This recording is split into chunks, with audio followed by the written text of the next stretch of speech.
এখনো কারেন্ট দেয়নি। এই যে কড়াই বসিয়ে দিয়েছি। তবে আমার এই উনুনটা খুব সুন্দর জ্বলে, যার জন্য রান্না করতে কষ্ট হয় না, জানো তো। রান্না করতে বেশ ভালোই লাগে, খুব সুন্দর জ্বলে উনুনটা, দেখো তোমরাই নিজেরাই। আর সত্যি বলতে কি, কাঠগুলো ভালোই এনেছে, খারাপ না, শুকনো আছে, যার জন্য জ্বলছে ভালো। এই দেখো, এই যে মাছ কুটে হলুদ লবণ মাখিয়েছি, আর এইখানে এই যে সবজি। গ্যাস নেই তাই কি রান্নার ঘটা কম নেই, বুঝলে। ওল আর কচুরমুখী কুটেছে। চলো রান্না করা যাক। আজকে গুবলুদের বাড়ি গেলে গুবলু খুব ঝামেলা করছে, আসতে দিচ্ছে না, বুঝলে, আসতেই দিচ্ছে না, খুব ঝামেলা করছে, পালিয়ে পালিয়ে আসছে।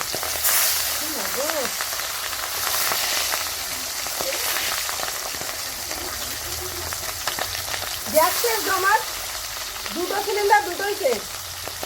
আমি জানি না যে আমার ওই গ্যাসটা শেষ, জানো। সকালবেলা চা করতে গিয়ে দেখি গ্যাস শেষ। এখন খাওয়া তো খেতেই হয়, বলো, খাওয়া তো বন্ধ দেওয়া যাবে না। তাই কাঠ এনে দিয়েছে, কাঠ দিয়ে রান্না করছি।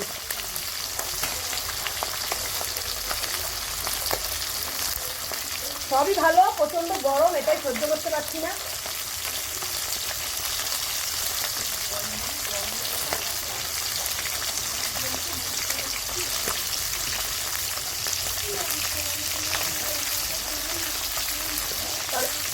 অনেকদিন তো বললো রান্না করতে বেশ ভালো লাগবে, খারাপ লাগবে না, ঠিক আছে।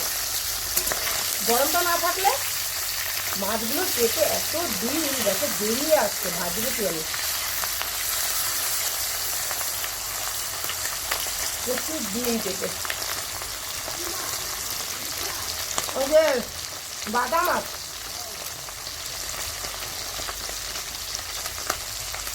এই যে মশলা, আজকে না গুঁড়ো মশলা নিয়েছি। সত্যি কথা বলতে বাটার মতো এনার্জি একটা নেই, প্রচণ্ড গরম, পাচ্ছি না গো।